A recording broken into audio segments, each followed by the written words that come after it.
Yeah, hi everyone. So this is not my usual content style, right? But I just really thought I should do this. Um, I just want to give a review of the Love in Every Word, part two that just was released on Friday on Omoni Oboli TV on YouTube. If you have not seen that movie, I think you should go see it. In fact, I watched it. I watched it yesterday, and which is one day after it was released. I watched it one day after it was released, and when I watched it, it was I think there were 4.1 views already on the video after just one day after it was released. When I watched it, 4.1 views, and I'm doing this video the second day after it was released, and already there 5.9 views as at just before I started recording this video. So the traffic is increasing. The reason why I'm doing this is because, I mean, for me, when I watched the original, the first part of the movie, very very a very interesting movie as actually. I don't think that Omoni Oboli, expected.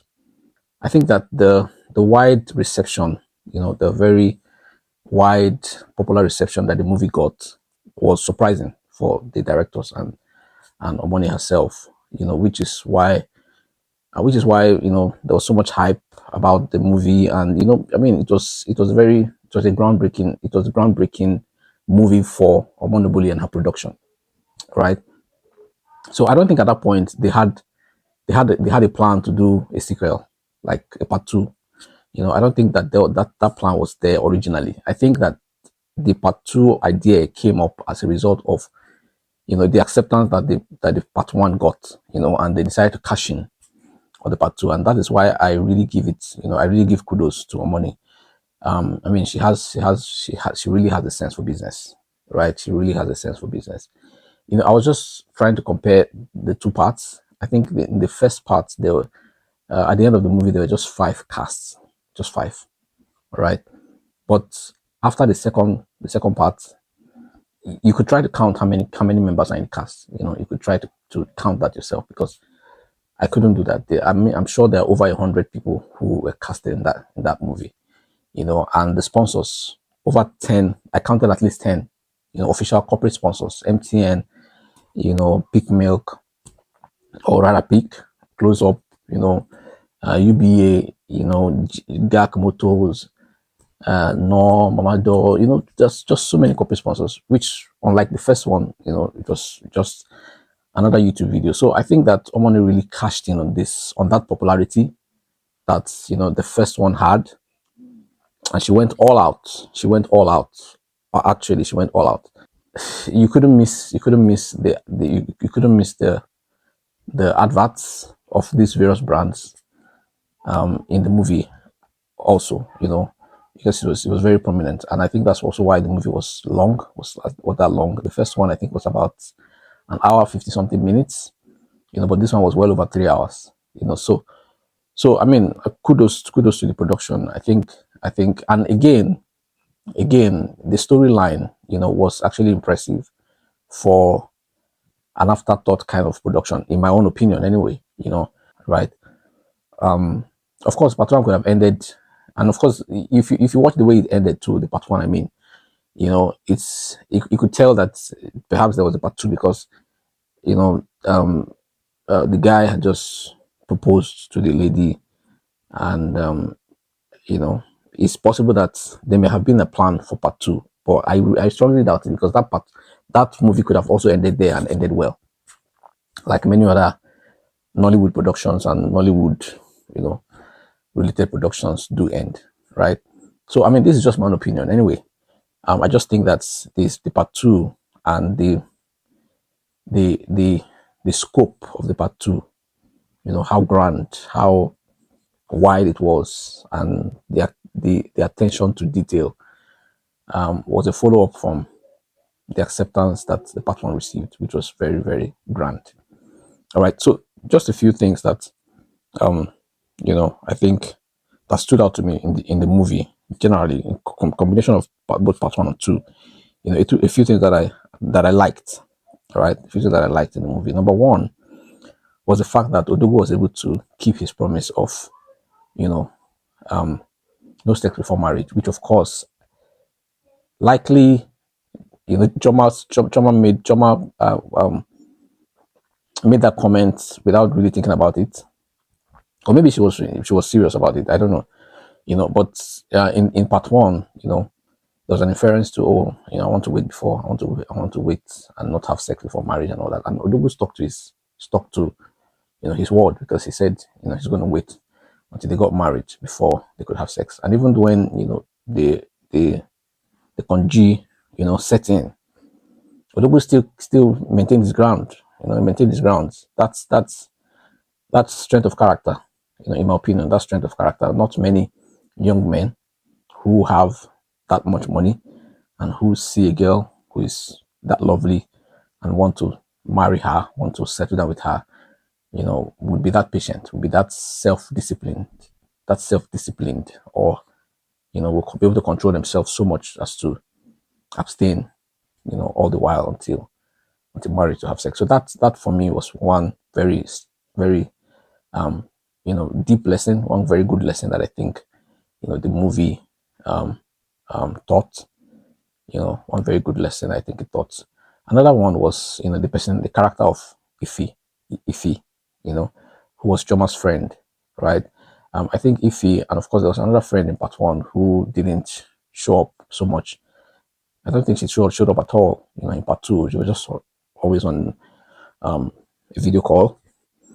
All right, but I think Choma's character was very, very important.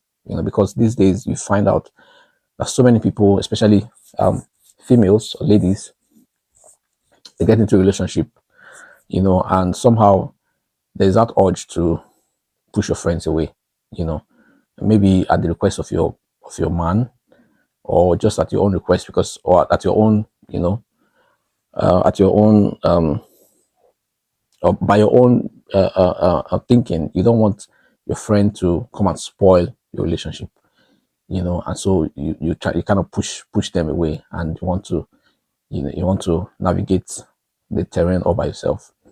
I think that's a poor judgment. You could see that Choma needed those shoulders to cry on eventually along the line, before she got to the finish line where she eventually got married to Dogu. She needed those friends, in the moments where her mom, Dogu's mom, refused, and she had to call off the wedding. In the moments where she had Hassan coming around, to be a thorn in her flesh, basically. Those friends were there to offer support, offer to provide solidarity, and basically help her to think clearly.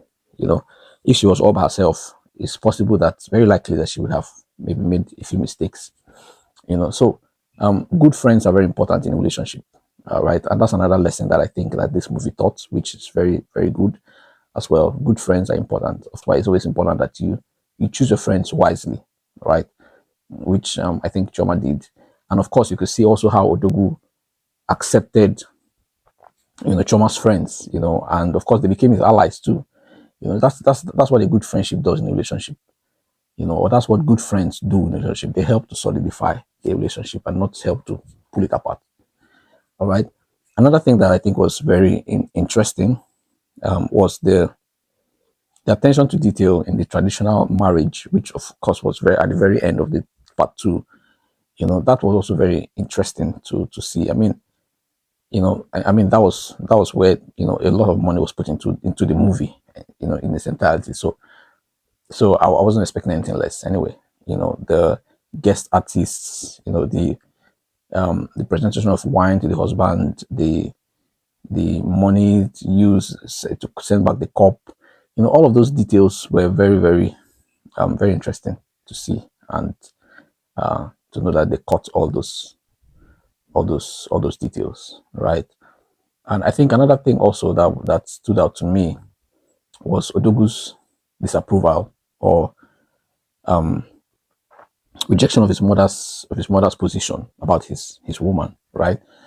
Which is another thing that so many young people get wrong. We are made to believe that parents, what they can see sitting down, you can't see when if you climb up a tree, that kind of adage. And of course, they have they have experience. At the end of the day, you are the one who is making the decision. You are the one who is getting married. You are the one who is in the relationship. You know this person better than your parents would, you know, objectively, all right? Which is what which is the situation he found himself in, all right?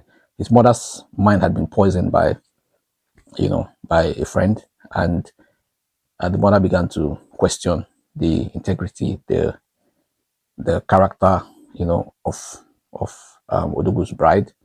But Odogu, knowing who he wanted to marry, and of course having interacted with her, understood her, knew her, didn't agree with his mom. And considering his caliber, his personality too, I mean, because most men who are that wealthy would want to be, they want to go rogue and say, oh, no, you can't tell me to do that. You can't, and just basically go rogue and, disobey their parents and, go do what they want to do. All right. But he devised a strategy. He was cool-headed enough to devise a strategy, form alliance with, Choma's friend, and get his mom, get his fiancée to the same resort, and let them interact, even though that was scripted. But I mean, that was a good thinking, and eventually he got his mom to see what he saw in the lady, and his mom eventually came around. So I think that was another very important lesson, right? It's okay to disagree with your parents, with your guardians on their opinion of your spouse or your proposed intended spouse. It's okay to disagree, because at the end of the day, they don't really know this person like you do, and they are not going to really live with you in the house. You're the one who's going to be married to this person. You're who's going to live with them. So they can have their opinions, they can provide advice, but the decision ultimately should be yours. And it should be informed. All right.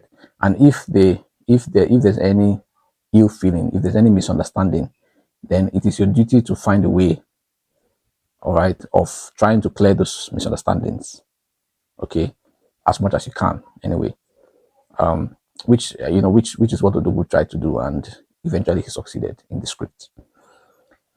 So I think that was quite impressive. I mean, generally, the character of Odogu, that character in the movie, was consistent of Oyema, who is a man, who is a man of his word, who is a man of character, who is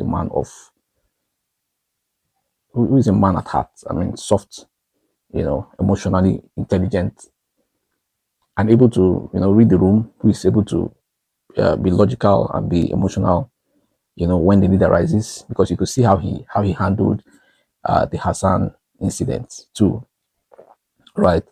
The way he handled the Hassan incident as well, showed that he was emotionally mature and intelligent, right? Able to separate the business part from, to say, oh, I mean, business is business, right? I mean, I would have wished to keep you to myself, but you have to be out there. You have to live your life. All right. I just hope that, you make the right choices, that kind of thing. So that was really mature. That was really mature. And yeah, I just give Omoli kudos for this movie. Like I said, if you've not seen it, this is not a paid advert anyway, or a paid content, but like it's a good movie that teaches some good lessons about relationship and, love, dating. So yeah, so I would recommend it, to you to watch if you've not watched it, and perhaps when you do, or if you have done already, then let me know your thoughts in the comments. What do you think about the movie? What stood out to you? What do you think went right? What do you think didn't go right?